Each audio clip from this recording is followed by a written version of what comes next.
I'm going to go over 5 defense mechanisms with you, and I want you to learn how to recognize these 5 defense mechanisms, how you would apply them, how you address them in therapy, and so forth. A lot of times I realize that we know things, but we don't really know how to apply them or how beneficial they are to us overall in our field. So we're going to start out with the first one, denial. Denial is refusing to accept the reality or facts of a situation. So here's an example. Let's say a person with a drinking problem insists they don't have a problem, despite evidence to the contrary. So how do we recognize this? You look for consistent rejection of facts or reality, especially in the face of clear evidence. So you can clearly see with all the evidence that it is true, but the person is denying it. So a tip here in therapy, you would gently confront the reality of the situation, providing evidence and then encouraging some self-reflection for the client. Let's move on to another one, rationalization. Rationalization involves justifying undesirable behaviors with logical explanations. So let's think about that. Justifying undesirable behaviors with logical examples or explanations. So an example here, someone who didn't get a promotion might say, I didn't want that promotion anyway.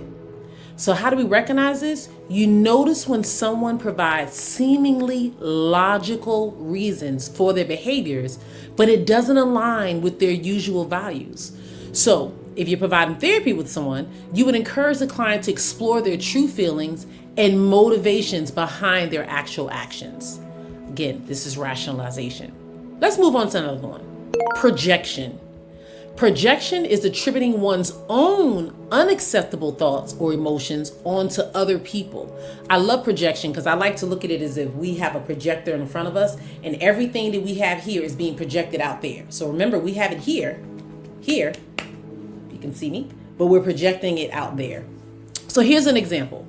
A person who is insecure about their appearance constantly criticizes other people and how they look. So how do we recognize this? We would observe when someone frequently accuses others of feelings or behaviors they themselves exhibit. So this is the individual that's always saying something, but you can tell this is how they truly feel, but they're putting it on other people. So if this happens and you're working with a client in therapy, you want to help the client identify and acknowledge their own emotions and their thoughts behind the situation. Let's move on to another one, displacement. Displacement involves transferring emotions from one target to a safer or more acceptable target. I like to think about a dog and how a person comes home, they're upset at their boss, but they take it out on their dog. That's one way. And you normally see similar things like this on the exam. Here's another example. Someone has a stressful day at work and they lash out at their family when they get home. So maybe not the dog, but maybe their child, maybe their wife, whomever it is, they taking it out on a less threatening person or object. So how do we recognize this? We want to look for situations where strong emotions are directed at unrelated targets. So you're upset and you have a strong emotion towards your child, your spouse, your animal, whatever, but they had nothing to do with the situation at hand. So you can see it's an unrelated target. So a tip here in therapy, you would want to teach the client some stress management techniques and encourage them to identify true sources of their emotions. So really sit back and think about what is going on that's making them so upset.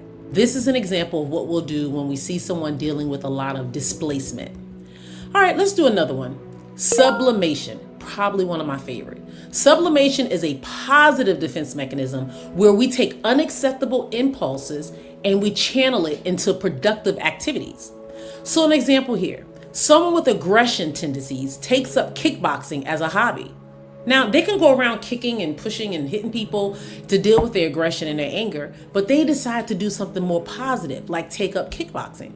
So how do we recognize this? We'd observe when people redirect potentially harmful impulses into socially acceptable or beneficial activities.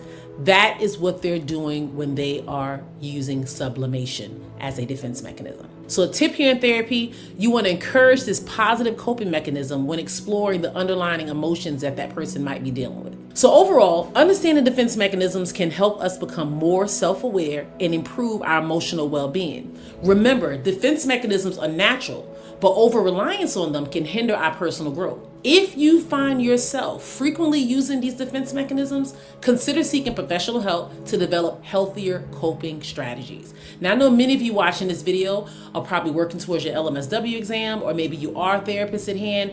Remember, as professionals, we also want to seek support and help from other professionals. I hope this video was hella helpful. If you want more tips, please visit us at www.coachingtheelite.com, where we are the mental health hub for each and everyone.